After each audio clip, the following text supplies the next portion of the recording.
Nous sommes dans une période historique. La première grande réforme date du début du XIXe siècle, avec l'université moderne qui a introduit les disciplines scientifiques. Là-dessus, aujourd'hui, nous nous rendons compte que ces disciplines qui ont permis de grands progrès, en même temps, limitent la connaissance parce qu'elles sont séparées les unes des autres. Et que cette séparation empêche de considérer les problèmes fondamentaux et globaux, qui sont des problèmes pas seulement pour la vie individuelle, mais pour notre vie de citoyen et notre vie d'être humain qui appartient à la planète. Elle devrait réfléchir sur le fait qu'elle fournit des connaissances, mais elle ne fournit pas, même à l'université, une réflexion sur ce qu'est la connaissance, c'est-à-dire les risques d'erreurs et d'illusions qui existent sans arrêt. Nous reconnaissons très bien les erreurs et les illusions du passé, mais évidemment, plongés dans le présent, nous n'avons pas la facilité de les détecter. Alors, pourquoi c'est tel problème? Parce que toute connaissance est une traduction de la réalité, à commencer par ma perception, mais surtout à travers mon langage, mes idées, ma théorie. Donc, toute traduction, comme dit l'italien, traduttore et traditore, un traducteur trahit d'une certaine façon ou risque de trahir. Et qu'est-ce qui se passe? C'est la mauvaise interprétation des données, c'est le risque de l'erreur.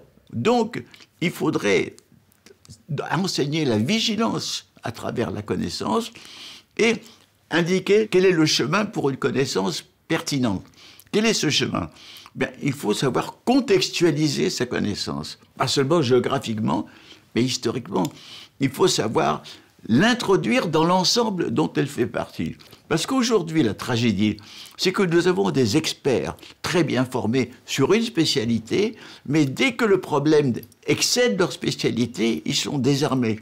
C'est que les économistes qui ont développé la science sociale la plus précise, fondée sur le calcul, ils sont désarmés devant la crise et ses développements parce que celle-ci n'obéit pas à la stricte économie, mais à 1000 autres conditions, et qu'en plus, le calcul qui est très utile ne sert pas à comprendre les souffrances et les problèmes humains de nos vies.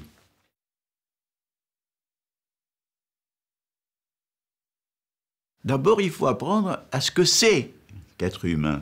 Parce que nulle part dans l'enseignement, on n'enseigne que c'est que l'être humain. C'est bien comprendre notre lien avec le monde naturel, mais en même temps notre différence. Parce que par la conscience, par la culture, nous sommes différents. Nous avons une double identité, biologique, physique et proprement humaine. Et apprendre à être humain, je pense que c'est ça, avec l'aide aussi de la littérature et du roman, qui nous montre les êtres humains dans leur vie subjective, ce que les sciences objectives n'arrivent pas à faire. On a défini l'être humain comme homo sapiens, c'est-à-dire doté de raison. Or, moi, je l'ai défini comme sapiens et demens, c'est-à-dire capable de raison et de folie. La folie, c'est ce que les anciens Grecs appelaient l'hubris, le délire. Tous les grands conquérants, il y a l'ambition, la volonté de puissance. Et sans arrêt, nous avons ce jeu entre la folie et la raison.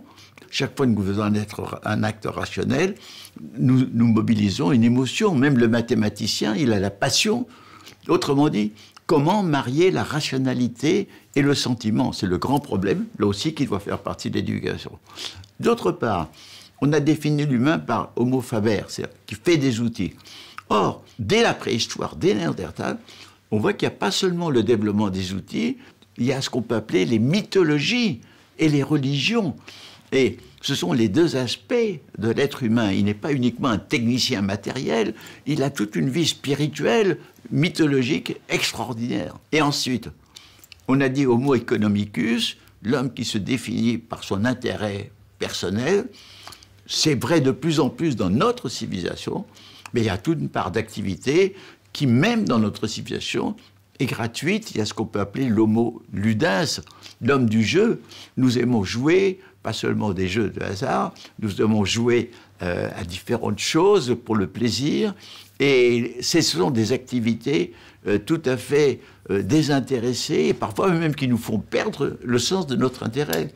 Et enfin, je dirais que je peux définir la vie comme une double polarité entre la prose, qui sont les choses obligatoires que nous devons faire et qui ne nous donnent pas de plaisir, et la poésie qui nous épanouit dans la communauté, dans l'amour, dans la sympathie, dans le jeu. Et c'est la poésie de la vie qui nous fait vivre. Sinon, la prose nous fait survivre. Et je pense que c'est ça aussi que l'éducation doit dire, que chacun doit développer ses possibilités de jouir poétiquement de la vie. Et à ce moment-là, l'enseignement de l'esthétique, de la musique, de la peinture, des arts, ce n'est pas un luxe, ce sont quelque chose qui nous apprend à jouir poétiquement de la vie, des choses, à jouir d'un papillon, d'un oiseau.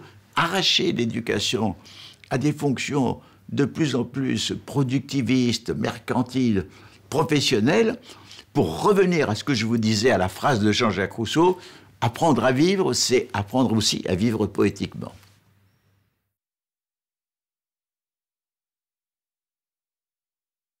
Nous avons une identité, je dirais, d'espèce humaine. Nous avons tous le même cerveau, les mêmes capacités affectives, la même anatomie, la même physiologie, mais avec des différences individuelles. Et de même, nous avons tous la culture, c'est-à-dire le langage, des croyances, des techniques, mais qui sont différentes d'une société à l'autre. Ça veut dire quoi? Ça veut dire qu'il y a une unité humaine profonde, mais qui se traduit toujours par une diversité. Et la première chose, c'est d'avoir conscience de cette unité, mais de ne pas penser que la diversité est quelque chose de secondaire. Je dis que le trésor de l'unité humaine, c'est la diversité humaine, et que le trésor de la diversité humaine est l'unité humaine. Nous avons désormais une communauté de destin, parce que dans l'époque planétaire qui est la nôtre, nous avons les mêmes problèmes vitaux, les mêmes menaces mortelles, que ce soit le développement des armes nucléaires, que ce soit la dégradation de la biosphère, que ce soit une économie qui risque d'aller de crise en crise. Et c'est pourquoi je pense qu'on doit considérer la Terre comme une terre patrie, les patries qui existent, les nations. Il faut respecter cette diversité, mais il faut apporter cette unité fondamentale. Ça veut dire que nous avons des devoirs pour nous, personnellement, pour les nôtres, notre famille, mais aussi pour notre société. Nous n'avons pas seulement des droits, qui sont des droits d'une démocratie, mais des devoirs, puisque nous faisons partie, nous sommes inséparables.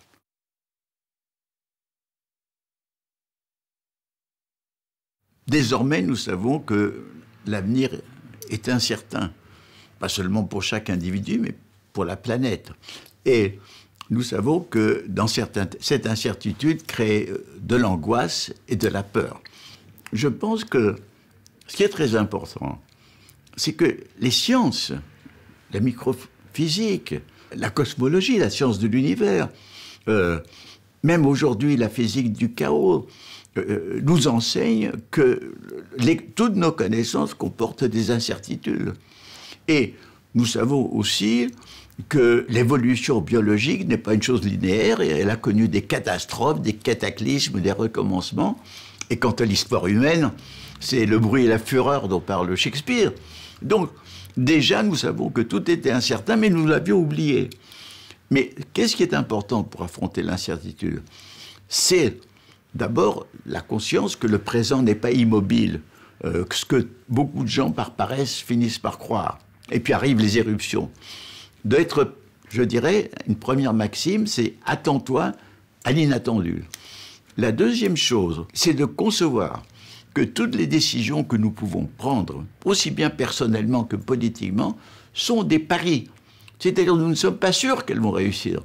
Et si nous avons cette conscience, alors nous pouvons surveiller l'action et modifier la stratégie, c'est-à-dire tenir compte des événements pour la transformer. Pourquoi le mot stratégie est-il issu de l'art de la guerre? C'est parce que l'art de la guerre, c'est un art de travailler dans l'incertitude. On ne sait pas les intentions de l'adversaire, on ne sait pas où il va se trouver. Et c'est une pensée qui est capable, c'est aussi un art, comme tout ce qui est pensée et connaissance, qui est capable justement de transformer un hasard qui apparaît, de l'intégrer pour changer sa stratégie. Ce qu'a fait par exemple Napoléon à la bataille d'Austerlitz, quand il a profité d'un brouillard pour changer sa stratégie et gagner.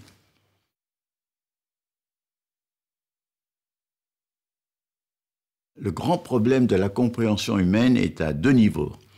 Un premier niveau, c'est compréhension entre peuples, êtres humains, de cultures différentes, de croyances différentes, de rites différents. Et d'échapper à cette vision, je dirais, sociocentrique, où on croit que sa propre société a toutes les vérités, et que ce qui se passe ailleurs, c'est bizarre, c'est fou, ça n'a pas de sens. Bon.